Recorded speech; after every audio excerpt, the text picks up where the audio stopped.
Hello my dear students, कैसे हैं आप लोग। आई होप सभी अच्छे होंगे बच्चों और एकदम अच्छे से पढ़ाई कर रहे होंगे। आज के इस वीडियो में बच्चों हम लोग जा रहे हैं डिस्कस करने के लिए oogenesis प्रोसेस। बच्चों ये हमारा नेक्स्ट पार्ट है ह्यूमन रिप्रोडक्टिव सिस्टम का, जिसमें अभी हम लोग फिलहाल डिस्कस कर रहे हैं फीमेल रिप्रोडक्टिव स्ट्रक्चर्स के बारे में, जिसमें आज हम लोग डिस्कस करने जा रहे हैं oogenesis। बच्चों मैं oogenesis को 2 बार पढ़ाऊंगा, एक बार शॉर्टकट में और एक बार हम लोग डिटेल में देखेंगे इसमें। तो आज मैं अभी इस वीडियो में बच्चों शॉर्टकट में पढ़ाऊंगा, ठीक है, और दूसरा जो हमारा होगा उसमें आपका डिटेल में देखा जाएगा इसमें, ठीक है। वीडियो को स्टार्ट करने से पहले बच्चों मैं आपके सामने एक अनाउंस करना चाहता हूं कि आप मुझे फॉलो कर सकते हैं और मेरे वीडियो को देख सकते हैं अनअकैडमी के प्लेटफॉर्म पे। तो मैं अब अनअकैडमी पे भी पढ़ाना स्टार्ट कर दिया है मैंने, तो वहाँ मुझे फॉलो करने के लिए आप मेरे डिस्क्रिप्शन में जाके मेरे लिंक को सीधे जाके क्लिक करके वहाँ पर जाके फॉलो कर सकते हैं। बच्चों मैं वहाँ पे क्लास 11 और क्लास 12 दोनों के लेक्चर वीडियो बना रहा हूँ और रेगुलर एक पंचुअल बना रहा हूँ उसमें, तो आप मुझे वहाँ भी फॉलो कर सकते हैं। तो चलो बच्चों इस वीडियो को हम लोग स्टार्ट करते हैं। मैं हूँ आपका दोस्त और आपका बायो मेंटर अब्दुल मन्नान और आप लोग देख रहे हैं मेरा YouTube channel Abdul biology classes. चलो स्टार्ट करते हैं बच्चों। तो oogenesis प्रोसेस क्या होता है पहला, तो जैसा कि मैंने पहले भी स्पर्मेटोजेनेसिस जब पढ़ाया था बच्चों, उस टाइम पे मैंने आपसे बताया था कि गैमेटोजेनेसिस एक प्रोसेस होता है जिसमें गैमेट का फॉर्मेशन होता है। अब उसमें मेल गैमेट के बनने के प्रोसेस को स्पर्मेटोजेनेसिस कहते हैं, सिमिलरली फीमेल गैमेट के बनने के प्रोसेस को बोला जाता है oogenesis कहते हैं बच्चों। क्योंकि यहाँ पे जो आपका फीमेल गैमेट है उसका नाम है ओवम, ठीक है, ओवम या एग। तो उसी प्रोसेस के, उसी ओवम के बनने के पूरे प्रोसेस को हम लोग यहाँ पे oogenesis कहते हैं, ठीक है। और ये प्रोसेस कहाँ पे हो रहा होगा बच्चों, ये प्रोसेस होता है आपका ओवरी में। और ओवरी पहले से बताया बच्चों कि ये क्या है, फीमेल का प्राइमरी सेक्स ऑर्गन्स है जहाँ पे गैमेट बनेगा और सेक्स हार्मोन का सिक्रेशंस होता है तुम्हारा इसमें, ठीक है बच्चों। तो जब मैं oogenesis डिटेल में पढ़ाऊंगा तो वहाँ पे मैं आपको ये भी समझा दूंगा बच्चों कि हार्मोनल सिक्रेशंस कैसे होता है इस ओवरी में और कौन से सेल्स पार्टिसिपेट करते हैं और उस स्टेप्स में कौन से हार्मोन उसको इनिशिएट कर रहे हैं फर्दर स्टेजेस के लिए इसमें, ठीक है। तो वो डिटेल में हम लोग डिस्कस करेंगे। अभी तो उसको हम लोग थोड़ा सा मतलब शॉर्टकट में जो एनसीईआरटी में दिया है पहले बच्चों उसको डिस्कस करना जरूरी है, ठीक है। तो चलो स्टार्ट करते हैं बच्चों। एज वी नो दैट कि बच्चों कि आपका जो ये गैमेट है, फीमेल गैमेट है, उसको बनाने के लिए कोई ना कोई इनिशिएटिव सेल्स होता है और इनिशिएटिव सेल्स को हम लोग बोलते हैं जर्म सेल्स कहते हैं, ठीक है। और जर्म सेल्स बच्चों यहाँ पे ओवरी के आउटर वॉल पे प्रेजेंट होता है तुम्हारा, ठीक है। एक और बड़ा सा चीज बच्चों कि लाइक मेल के केस में जो स्पर्मेटोजेनेसिस प्रोसेस बच्चों वो आपका स्टार्ट होता है at the age of 14-15, that mean sexual maturation के टाइम पे, और चलता है टिल डेथ तक चलता रहता है। बट फीमेल के केस में बच्चों थोड़ा अलग हिसाब किताब है। फीमेल में क्या होता है, आपका oogenesis प्रोसेस बच्चों उस फीमेल के फीटल स्टेज में, मतलब जब फीमेल अपने फीटल स्टेज में है तभी स्टार्ट हो जाता है, मतलब अभी उस फीमेल का अभी जन्म ही नहीं हुआ है तभी उसका oogenesis प्रोसेस स्टार्ट हो जाता है, ठीक है। आई बात समझ में। और इसमें चलता कब तक है बच्चों oogenesis प्रोसेस, तो आपका चलता है जब तक ये फीमेल का मेनोपॉज ना हो जाए। मतलब मेनोपॉज कहाँ जाता है, सस्पेंशन ऑफ oogenesis प्रोसेस या मेंस्ट्रुएशन साइकिल अगर सस्पेंड हो चुका है तो दैट मीन्स कंडीशन को बोला जाता है मेनोपॉज। तो आपका बिफोर बर्थ से लेके टिल कब तक चलता है, मेनोपॉज तक चलता रहता है, ठीक है। तो ये स्टार्ट होता है प्रोसेस आपका बच्चों फीटल स्टेज में होता है। वो चीज़ें सब यहाँ पे डिस्कस करेंगे बच्चों कि फीटल स्टेज में कौन सा प्रोसेस चल रहा है और एडल्ट स्टेज में कौन सा प्रोसेस चलता है। तो इसको देखते जाइए, आपको लास्ट तक देखिए बच्चों, आपको सारा प्रोसेस समझ में आ जाएगा इसमें, ठीक है। तो चलो स्टार्ट करते हैं। देखो बच्चों ये है, लेट्स सपोज कि ये आपका जो जर्मिनल इपिथेलियम था बच्चों, ये है जर्मिनल इपिथेलियम, ठीक है। ये है बच्चों आपका जर्मिनल इपिथेलियम, ठीक है। इसको हम लोग बच्चों कह सकते हैं, ठीक है ना, इसको हम लोग कह सकते हैं, इसको गोनियम भी कहते हैं हम लोग।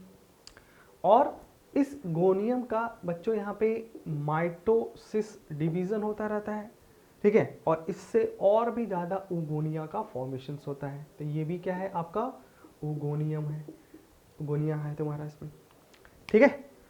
अब इस उगोनिया का बच्चों और डिवीजन होगा तो इसमें और भी बहुत सारा उगोनियन का फॉर्मेशन होता रहता है, इस तरह से माइटोसिस करता रहेगा।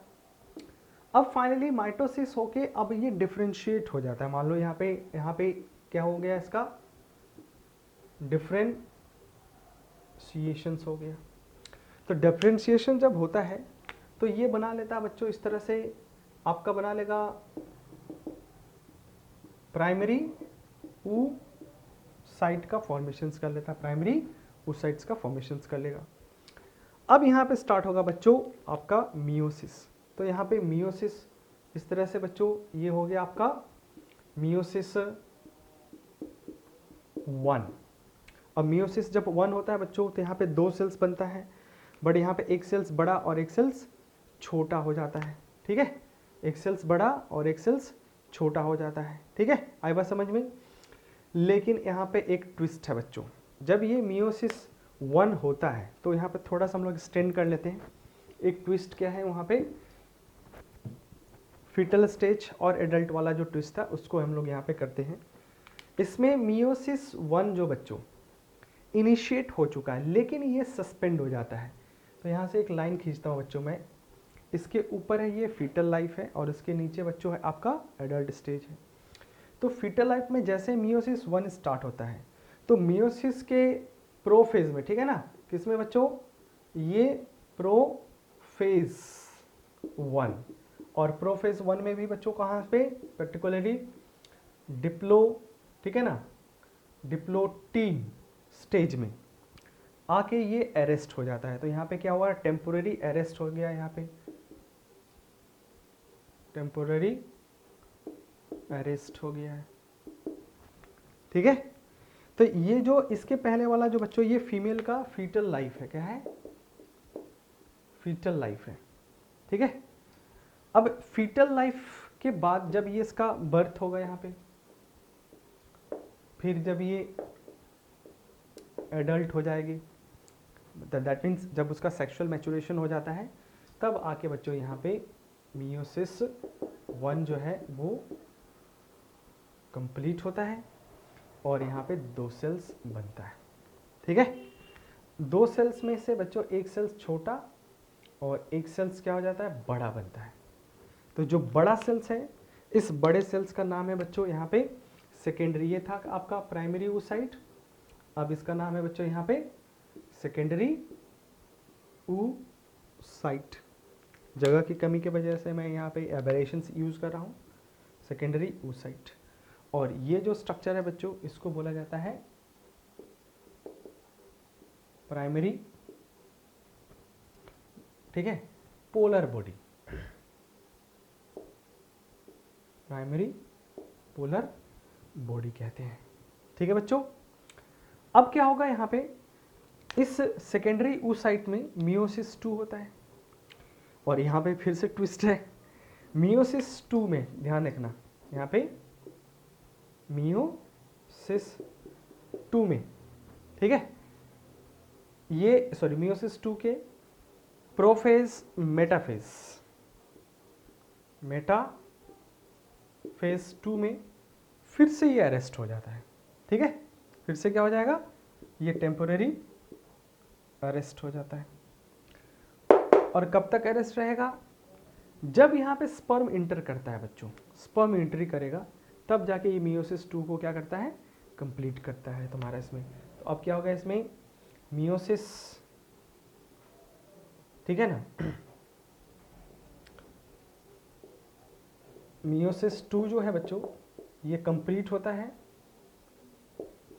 जब क्या होगा, स्पर्म इंटर होगा। ठीक है, स्पर्म इंटर होगा तब ये मियोसिस 2 कंप्लीट होता है। और जैसे मियोसिस 2 कंप्लीट होगा बच्चों तो फिर से यहाँ पे क्या सिचुएशन है, मैं यहाँ पे आ जाता हूँ, जगह नहीं है। यहाँ पे क्या हो जाएगा आपका मियोसिस 2 कंप्लीट होने के बाद फिर से यहाँ पे बच्चों ध्यान रखना 2 सेल बनेगा और एक सेल्स जो है बच्चों छोटा और दूसरा जो सेल्स होगा वो फिर से बड़ा। यहाँ पे कब ये मियोसिस हो रहा बच्चों बताया इसमें, जब क्या होगा, स्पर्म इंटर कर जाएगा। दैट मीन्स कब हो गया यहाँ पे, फर्टिलाइजेशन जब होगा तब। ठीक है, तो अब इसका नाम हो गया बच्चों ओवम। ठीक है, और ये था सेकेंडरी oocyte।